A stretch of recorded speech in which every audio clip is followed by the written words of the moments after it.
Last May, the California company SpaceX demonstrated that it could deliver its Dragon capsule to the International Space Station and return the Dragon safely to the Earth.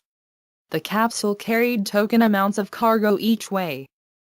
On October 7, a Falcon 9 rocket launched a Dragon on the first true operational flight under a $1.6 billion contract with NASA for 12 cargo flights to the ISS by 2016.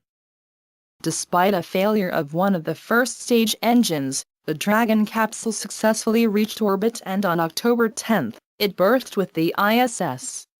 The Dragon carried about a ton of cargo, including various supplies, pieces of equipment, plus some ice cream that the astronauts enjoyed. We also got a little dessert, just like you said. Got a little ice cream, so we're looking forward to having that tonight. We just unpacked it this afternoon, so we put it in our refrigerator here, waiting to have it tonight. It's quite a treat. We don't usually have this type of stuff up here. It's usually, thermostabilized or dehydrated that we're hydrating. So, homemade ice cream is something special, and we're going to have a little party. Aki and I were telling Yuri about it last night, and tonight's our dessert night.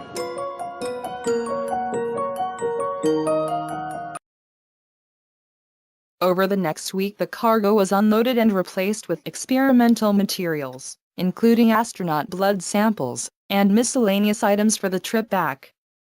On October 28, the Dragon detached from the ISS and returned safely for a splashdown in the Pacific near the coast of Southern California. The barge with the Dragon reached the port of Los Angeles a couple of days later, and time-sensitive materials were removed and taken to laboratories for analysis. The Dragon was then trucked to the SpaceX facility in McGregor, Texas, where the rest of the cargo was to be removed and the spacecraft checked out.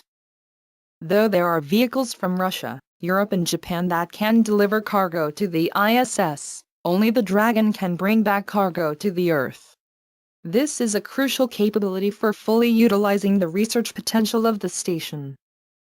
The primary mission was a terrific success, but a secondary satellite payload could not be put into the correct orbit due to the engine failure. It was deorbited a few days after launch.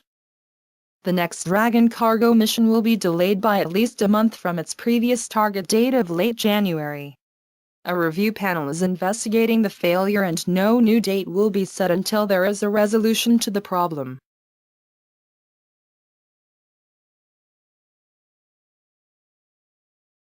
Even with the engine loss on its fourth launch, the Falcon 9 rocket appears so far to be a great success. At a listed price of $54 million per launch, it is also the lowest cost launcher. Yet this is still a few $1,000s per kilogram. To make space travel really affordable and widely available, the access to space must come down in cost by a factor of 20 or 30. The primary reason for the high cost is that the vehicle is thrown away each time. The fuel contributes less than 0.5% to the cost of a launch. SpaceX is therefore developing a fully reusable version of the Falcon.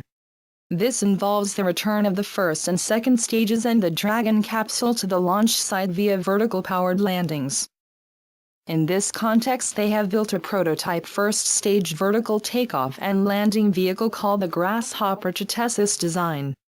SpaceX recently began pre-flight tests of the Grasshopper. On November 11th, the 10-story tall vehicle lifted about 5 meters off the ground and then settled safely back down.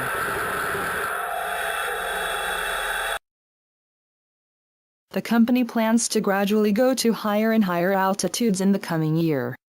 A second prototype will go even higher. SpaceX has not released a schedule for the development program for the reusable Falcon 9, but it will probably go on for several years.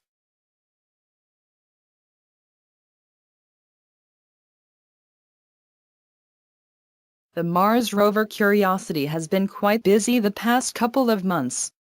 It has roved a good distance from its landing spot and, along the way, has used its various scientific tools to begin studying the red world around it.